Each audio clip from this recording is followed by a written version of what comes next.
Young, I didn't really know what I was going to do when I got older. People kept asking me, but then eventually I thought that the idea of inventing things would be really cool.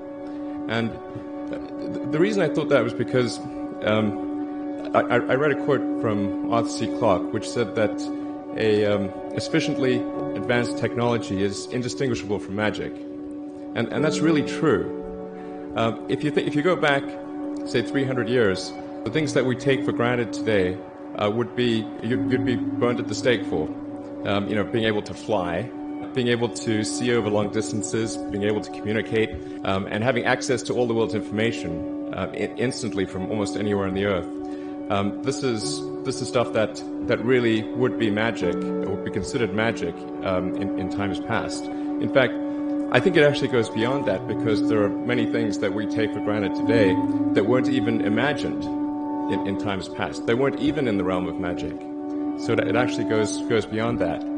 So I thought, well, if I can do some of those things, basically if I can advance technology, then that's like magic, and that would be really cool. And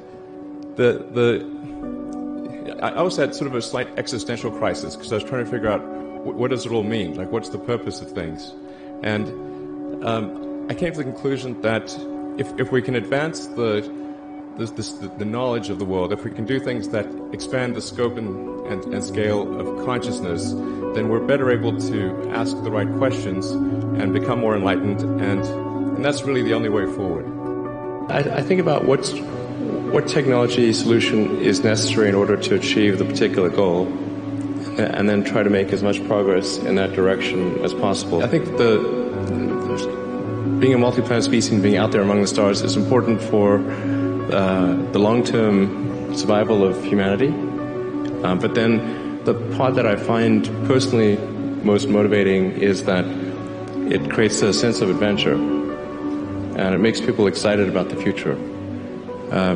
If you consider two futures, one where we are forever confined to Earth until eventually something terrible happens, or another future where we are out there on many planets, maybe even going beyond the solar system. I think that second version is incredibly exciting and inspiring, and there need to be reasons to get up in the morning. Life can't just be about solving problems. Otherwise, what's the point? There's got to be things that people find inspiring and make life worth living. When my brother and I were starting our first company, instead of getting an apartment, we just rented a small office, and we slept on the couch. And we showered at the YMCA, and we're so hot up we had one computer, so the website was up during the day, and I was coding at night, 7 days a week, all the time. And I sort of briefly had a girlfriend in that period, and in order to be with me, she had to sleep in the office. So work hard, like every waking hour. That's the thing I would say, particularly if you're starting a company. A natural human tendency is wishful thinking.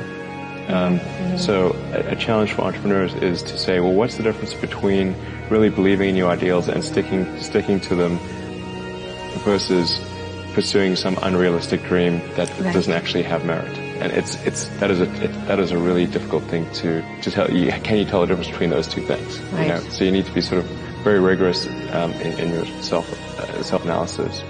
I think certainly extremely tenacious, and then just work like hell. I mean, you just have to put in 80 to 100 hour weeks every week.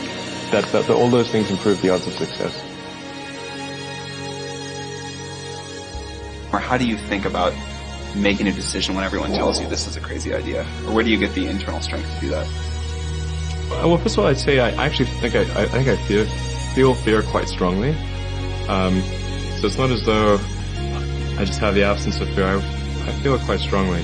But there are just times when something is important enough, you believe in it enough, that you do it in spite of fear.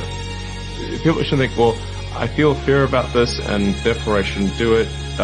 It's normal to feel fear. So you just feel it and let the importance of it drive you to do it anyway?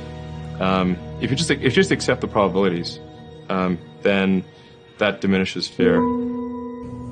Drive overrides fear. It's about believing in the future and thinking that the future will be better than the past.